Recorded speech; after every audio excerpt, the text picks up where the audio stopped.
my next question for you was, Yes, sir.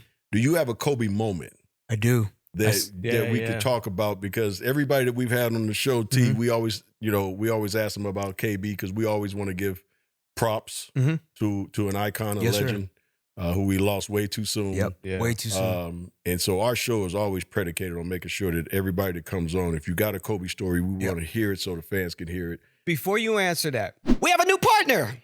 And it's very important that we take care of this brand new partner. It is PrizePicks.com. It is a daily fantasy sports app, and it's super simple to use. I was able to download the app literally a couple days ago, make my picks instantly. We even watch Byron download the app in seconds and automatically make his picks. It is that simple to use PrizePicks.com. So, is it okay if I just make sure we get this right? I got to read this. We want to get this absolutely right. So hell yeah, Jay. Okay. Do you? So this is what you're going to do with our partner, PrizePicks.com. Go to their website, PrizePicks.com. Use code BScott to receive a guaranteed $50 once you play $5 in lineups. Super simple. PrizePicks.com, code BScott. It's a daily fantasy sports app made simple for you. I just want to tell a quick story. So the Bryants, Kobe, Vanessa, and the Marietta girl, House, huh? Yeah. Yeah. they used to come and visit me. But the only caveat to come visit me, because I lived in Marietta at the time, was they had to go stop by Taboo's house. So it was a combo thing because we're neighbors. We're neighbors. So it was a combo thing. And that's the only way they came by the house in the summertime. Yeah. Because they had to go stop by and see Taboo. Oh, okay. I love that. I lived down. He lived up. You know what? I get emotional because I think of the father, Mm-hmm. Yeah. the husband and the father, before I think of the Black Mamba, because I got to know the husband and the father. The father first, the girl dad. Yeah. Like I saw something that I had never, because I didn't have a girl back then. I had boys. My daughter was born after I battled cancer, 2014. I got to hang out with Kobe and Vanessa at Disneyland. Yep. After they won the championship, my wife, Jamie, my son, Josh, and my other son, Jalen, Jimmy, who was a baby himself, we were at Disneyland doing it VIP. I had never done that before. Yeah. And I worked at Disneyland when I was a kid. When I first started in '94, I had a job custodial picking up horse manure during the electrical parade. And in '95, I started Black Eyed Peas with Will and Apple, and I was working at Disneyland during the day. Then at night, I was fulfilling my dreams with the Black Eyed Peas. That's amazing. Wow. I didn't even know that. I was dealing with a lot of shit back then, ladies and gentlemen. But it's okay, because I felt convinced that I was gonna make it, no matter what. But Disneyland was fulfilling, filling up my gas, having a little paycheck that I can, have a meal when we go to the studio or whatever. And being at Disneyland with Kobe taught me how to do the VIP thing. Yep. The way that Kobe did it. Yeah. So I got that resource. But beyond that, it was beautiful to see how Kobe was enamored by his girls, his daughters, loved his girls. And I had never seen such an iconic figure so vulnerable and so like just not the strong Kobe that I saw on the court. He was just dad. Yep. And so salute to Vanessa for making that happen, because it was the Vanessa Bryant. I built a relationship with her first, then she met my wife, and then it just became like a family thing. And we were there at the memorial and at Crypto Staples Center to me, and to see how much effect that he had, not just in the basketball world, but just as a girl dad, it inspired me. And so now I try to carry that same legacy with my daughter to be able to become a storyteller, writing books. So I wrote this book that I want to share with you guys called The Book About Identity, a kid's book about identity. And it was on the heels of seeing what Kobe was doing with his literary books. So I want to give you this. So this is a kid's book about identity. This for you. This for B. Scott. Thank you, brother. Thank you. And then I also did a comic book called The Deadly Neighborhood Spider-Man, which I was proud to do with Marvel Comics. So I've been tapping into. Taboo, you've been busy, bro. I have been busy, man. It's been Damn, a I blessing. love it. Writing books. Writing books, trying to inspire kids to be proud of their identity, no matter what, gender, color, creed. A lot of us mixed kids don't feel enough.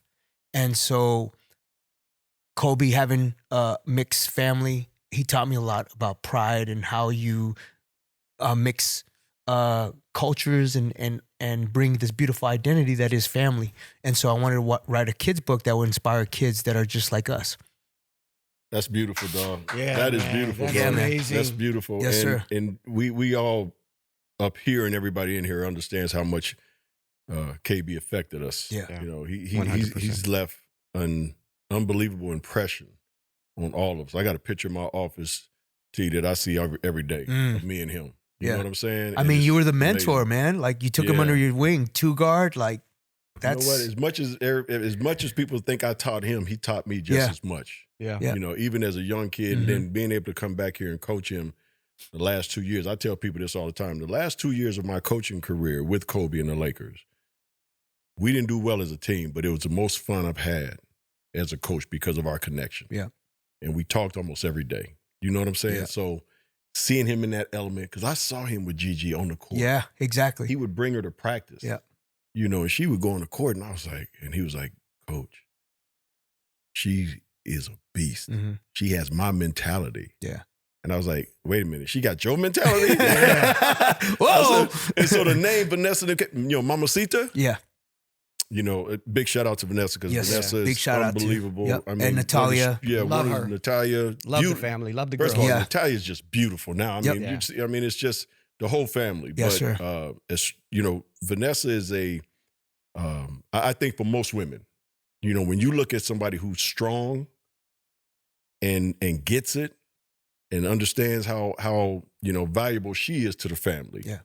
That's who you should look at. Yeah. Because she's weathered an unbelievable storm and has done it with such grace, such respect. You got to love Vanessa. A lot of people think that, her being with Kobe, she got that from Kobe. She didn't. No, she had that. She had that in her her whole life. Yeah. Y'all don't understand. She's an icon. Yeah. She's powerful. Yeah. Vanessa's unbelievable. This is full circle because I always wondered. You saw the conductor that Kobe was during practice. Oh yeah. The general, and how he didn't take no shit. It was like, yo, we gotta. If I'm competing and I'm showing up to practice and I'm the first one there, y'all better have that same mentality. What did you think that in that moment when Kobe was on? I think it was Jimmy Kimmel. Mm-hmm. And I think Jeremy Lin and the couple other dudes were like, they showed that highlight. Nick Young was laughing. They were kind of acting goofy, like, oh, we won, like all that. Kobe looked at him like, fixed his tie. You could just see the scorn in Kobe's face. He was like steaming. He was steaming because that's not him. Yep. He was a no-nonsense guy. Facts. On that basketball court, And I go back to another interview they did, post-game interview after the game against Denver, and they were up 2-1 in the series, and the guy was like, reporter was like, you don't seem happy. And Kobe's like, what am I supposed to be happy about? Yeah. He said, well, you're up 2-0. He said, okay, is the series over? He said, no, job's not finished. So why am I going to be happy? That's his mentality. Yeah. So for him to see those guys, driving around and having fun and doing all that stuff, man, that just pissed him off. Let me ask you a question. Different. In the NBA now, who has the closest Mamba mentality that you think? I know it's hard to even compare. Because I would tell you somebody that he respected, Kobe. And this is the thing with me with Kobe. If you was on his team and you had a work ethic like he did, he respected you. If you didn't, and you came and just bullshitted around, he won't respect you. Right. And not only that, in the game, he ain't gonna pass you the ball. Yeah. Because you ain't putting the work in. Yep. And Jay knows this, right? Yeah. 100%. So there's a couple of guys, but one that comes to mind right away is Devin Booker. Wow. He has a lot of respect. D-Book. Or he had a lot of respect for D-Book. Mm-hmm. And D-Book has a lot of respect for him, and he wanted to model his game after Kobe. He wants that Mamba mentality as well. Now, that Mamba mentality is not just given. It's not something that you can just say, I want to have Mamba mentality. That ain't how it works. Mm-hmm. You know what I mean? You got to put in unbelievable time And that's what KB did. Yeah. You know, 3 times a day, this dude, you know, not only the practice that we would have, but he practiced before and he practiced after. You know, so he's getting 3 workouts in a day where these guys are just, you know, they come to practice and that's it for the day. You know, so his mentality And that's was not just totally during different. season. We're talking about off season. Like in off season, I've gone to a workout with him before at 4 or 5 in the morning, and I literally could not walk for weeks after his practice. Well, that reminds me of the Redeem Team episode when Carmelo and Bron and I think Boozer was like, "Yo, we were coming from the club. Kobe Bryant's got his workout gloves. Where you going? Yeah, where you going? To the gym. Yeah. Yeah, so that mentality of like, I'm not trying to party. Yeah. I want to celebrate as a champion. I want to win this gold. While y'all partying and doing the thing, I want to win this gold. I'm focused. I'm locked in. That's kind of how I feel like the idea of performing and dancing was for Black Eyed Peas. When everybody else was like, yeah, we went to clubs, but we were students because we like to battle other people. Yeah. We come from the battle era. Yeah. Yeah. So like the way Kobe had his mentality, I had the angry foot style. Yeah. And I would go in there and battle. And so the hours that we put into practicing and dancing and performing and being in the studio was the same philosophy that I feel like Kobe demonstrated to not only his team, but also to the USA team. Thank you for watching Byron Scott's Fast Break. If you like what you saw, here's some more videos. And while you're at it, don't forget to like, comment, and subscribe.